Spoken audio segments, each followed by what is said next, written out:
Right then, back at the castle, Tomar, the original Templar castle, which was started to be built in 1160, and I'm just coming in. So this is looking down the walls at what is now the entrance. And these walls here, and this tower, were all part of the 13th century construction, or even earlier than that, because it took a while to finish.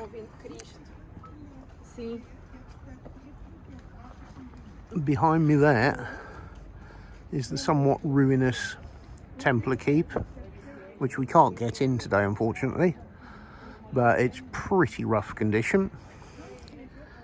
And where I'm standing, this pathway, this was actually, a hole was knocked into the wall end of the 17th century or beginning of the 18th century to make access a little bit easier, because prior to that there was just a single gate in the wall.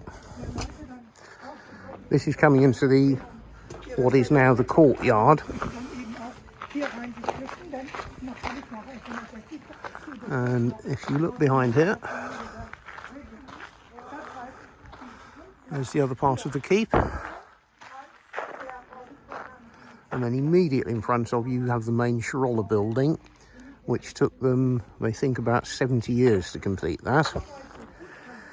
And the area here, and slightly to the left, which is now just gravel and gardens, going back to the early medieval period, this was the nightly training ground for exercising your horses, practicing military skills, and pretty much this was the area where the Templars were, not totally exclusively, but it was the sort of the more private area of the castle for the Templars.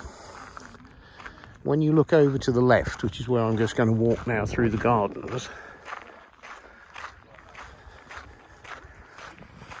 the whole town was contained within the city walls at that period. There was nothing at all outside the city walls. And the Templars had the inner sanctum part. Then the area that I'm just going to pan the camera over here. When you look down here over the battlements, you can see the outer wall, which I don't know how far that is, probably 100 yards or so away from where I am. Everybody else was living between the inner and the outer walls. And that arrangement continued until the swamps were drained and an entire new city was built, which was in the 16th century. Then everybody was cleared out of the castle, and pretty much then it was a monastery rather than a defensive military structure. The main Schroller building, I'll pan the camera around when we get inside. And this ugly mess over here is, I mean, they're trying to claim it's archaeological work, but actually, when you speak to people who know what they're doing, it isn't archaeological work. They're digging some drains because they're installing some new lavatories. And really, it's a terrible shame, because it wouldn't take that much effort to go down an extra couple of feet, because that would then get you down to the actual layer that was the Knights Templar period.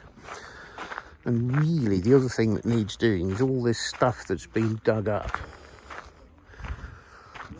Somebody ought to go through this with a metal detector or as a sieve, just in case there's any interesting archaeological matter.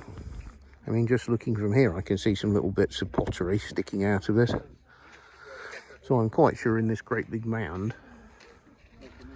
there's some very interesting medieval things to come out of it. So, one final pan round. There we go, that's where I walked in. You can do the walk of the battlements, which takes you all the way round, down and up the other side of the garden. And then back to the spectacular Schroller. And here's some gibberish that's telling you they're spending 4.5 million euros, which I don't think they are, to be honest, but there you go.